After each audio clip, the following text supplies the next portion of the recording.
EJARI. So I hear cases of people that normally they'll sign a tenancy contract and the landlord does not register EJARI. Does that allow, let's say the tenant finds a cheaper apartment, can he get out of the deal if the EJARI is not registered? So what is EJARI and what is a tenancy contract? Yeah, a tenancy contract is a binding agreement on its own. Sure. Okay, the moment you sign, this contract is binding. Okay. So both landlord and tenant, they are bound by the terms of this agreement. Correct.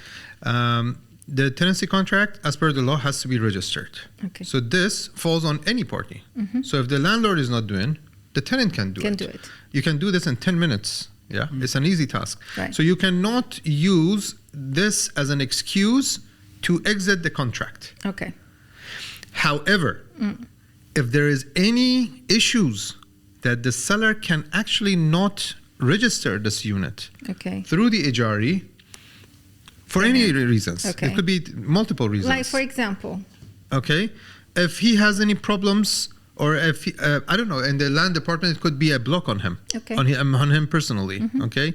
If this person is not allowed to do any sort of transactions due to any reasons, okay, then he cannot enter into this contract. It means that when he signed the tenancy contract, he did not have the capacity to sign such an agreement because he cannot get it registered.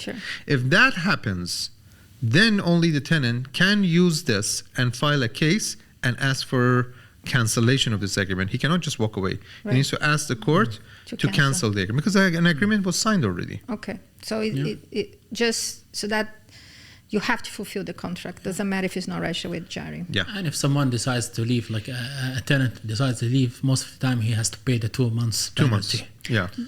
But what happens, for example, when the landlord does not pay the service charges, for example, throughout the contract, and then the tenant cannot get the car to access the gym, or he cannot move? No, that's a situation have been discussed actually. The law number 6 2019 for the service charge says that the management company cannot prohibit the landlord / tenant from using the parking lot or any facility because of non-paying service charge. So non-paying service charge, there can be a block on a landlord's, so he cannot have a new tenancy contract on a property. So if his property is not rented out, then it's blocked. So if he wants to have a new tenant, so it will affect the next tenant, but not the existing one. But the existing tenant should not suffer because the landlord's not paying the service charge. By the way, this is one of the reasons that the landlord cannot register the new contract. Right, that's what I thought. Yeah. There's a block on them. Yeah.